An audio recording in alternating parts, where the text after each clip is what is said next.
बहुत अच्छा opening throw यहाँ पर नीरज चोपड़ा का, और सफेद झंडा आपने ऑफिशियल को लहराते हुए देखा। लीगल थ्रो है और 87.03 he will not do it. Gold medal आ गया है भारत को ट्रैक एंड फील्ड में पहली बार।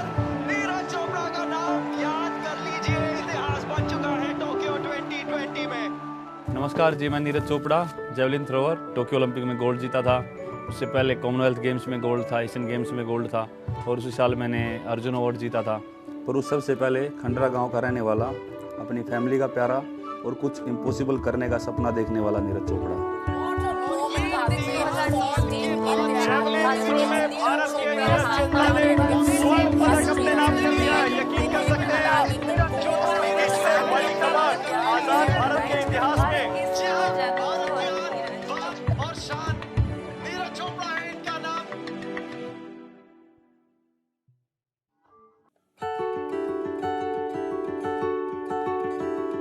तो वैसे तो मतलब गांव में नॉर्मली था नहीं कुछ स्पोर्ट्स का माहौल, वैसे कुछ थोड़ा बहुत कभी क्रिकेट कभी वॉलीबॉल ऐसे खेल लेते थे।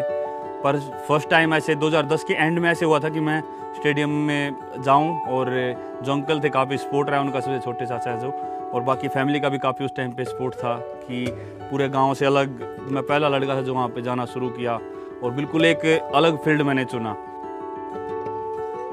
जब मैंने शुरू किया था ग्राउंड पे जाना तो मन में यही बात थी कि यार क्यों कर रहा हूँ मैं ये सब कुछ, किस लिए? अपना आराम से खा रहा था, यहीं पे खेल रहा था, सब कुछ ठीक था, क्योंकि उस टाइम पे पता ही नहीं था कि मैं कर क्यों रहा हूँ, टारगेट ही नहीं था कुछ आगे। हमारा तो माइंड सेट था कि इसको यार कुछ अलग ज़िंदगी देनी है, अपने वाली नहीं रखनी, लेकिन उसका माइंड सेट होने में टाइम लगा। जब तक उसको लगा कि यार अत्याचार हो रहा है, ज़्यादा ही हो रहा है कुछ, तो बेचारा वो मम्मी पापा को शिकायत करता, वो सुनते नहीं थे, कहते कि यार जो ये कर रहे हैं ना वही है भाई, हम नहीं तेरे लिए बोल सकते। ट्रेनिंग जब शुरू करते हैं, खासकर कि पहले 1 वीक या 10-15 दिन, तो वो काफ़ी मुश्किल होता है, क्योंकि जब पेन होता है, हमको सुबह उठते हैं और ऐसा मन करता है कि यार ना ही जाएं। तो शरारती नीरज शुरू से ही था। कभी भैंसों में गया तो किसी भैंस की पूंछ आपस में बांध दी, चारा काटने की मशीन थी उसमें कोई शरारत कर दी, तो ये तो एक बाल सुलभ कलाएँ थी उसकी, वो हमेशा करता रहा, और उस पर कई बार ज़्यादा कर देता था तो उसकी पिटाई भी होती थी। तो वो काफ़ी ऐसी कुछ हरकतें होती थी, पर जब से मैंने ग्राउंड पे जाना शुरू किया तो ये सभी चीज़ें छूटती आ गई, और फिर मैं अपनी जो ट्रेनिंग के लिए सीरियस होता गया।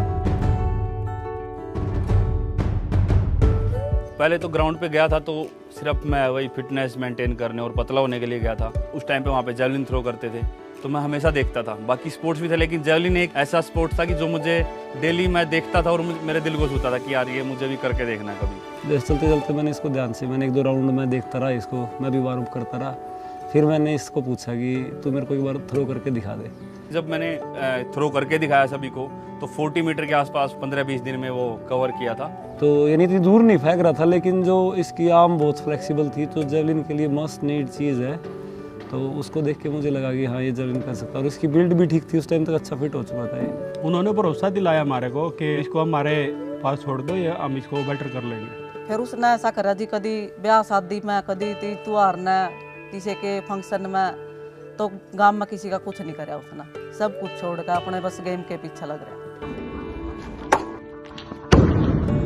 तो इतना जुनून हो गया था उसके प्रति कि मैं कहीं भी खेत में जाता, मुझे कुछ भी डंडी मिल गई तो मैं डंडी उठा के फेंक देता था, या फिर सिंग में से वो झाड़ू निकाले फेंक दी तो वो पूरी झाड़ू खराब कर देता था।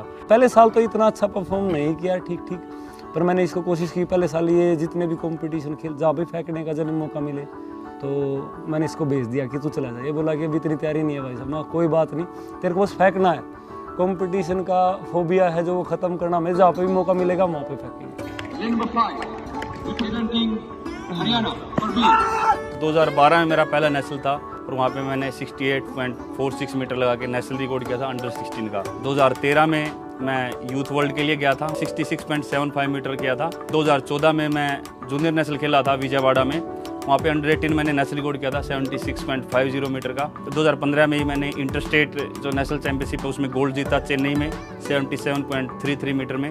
उसके बाद 2016 में मैंने south Asian games SAF games में गोल्ड जीता था 82.23 मीटर में। 2017 में एशियन चैंपियनशिप में मैंने गोल्ड जीता था मीटर रिकॉर्ड के साथ 85.23 मीटर में।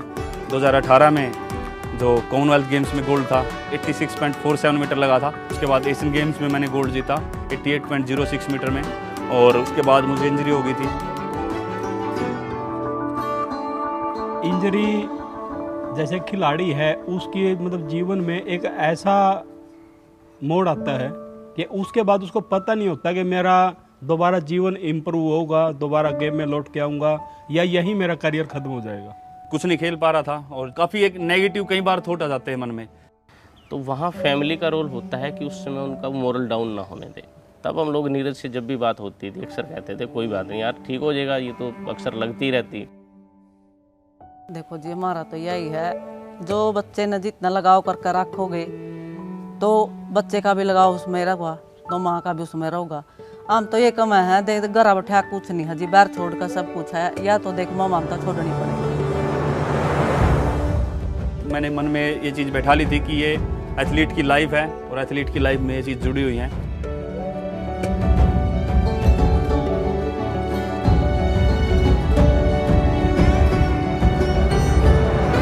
ये चीज़ें सेक्रीफाइस के बिना नहीं मिलती है। बड़ी चीज़ की कीमत के लिए बड़ी ही होती है, हमेशा आपको बड़ा ही सेक्रीफाइस करना पड़ेगा उसके लिए।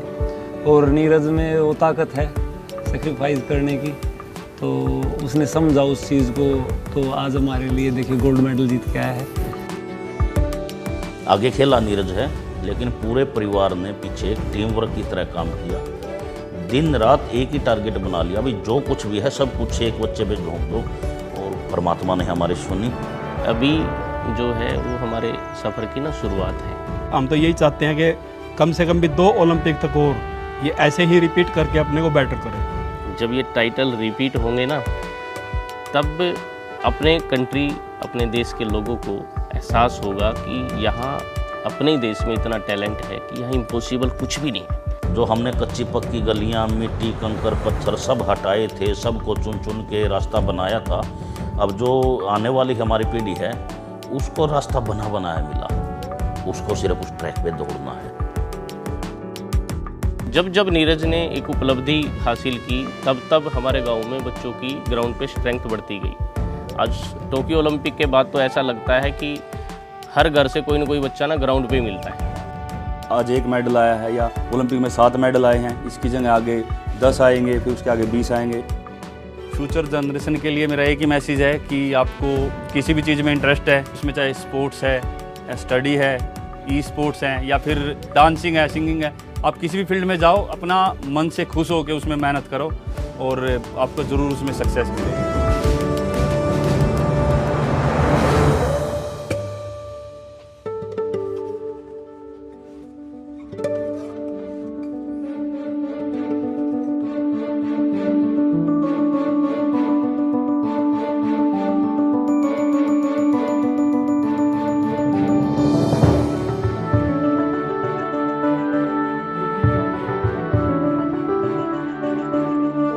मैंने अपनी लाइफ में एक ही बात सीखी है, हार जीत तो लगी रहती है, हमारे हाथ में सिर्फ मेहनत है। कोई इम्पॉसिबल चीज़ लगे तो उससे डर के दूर नहीं भागना है, उसकी तरफ जंप करना है।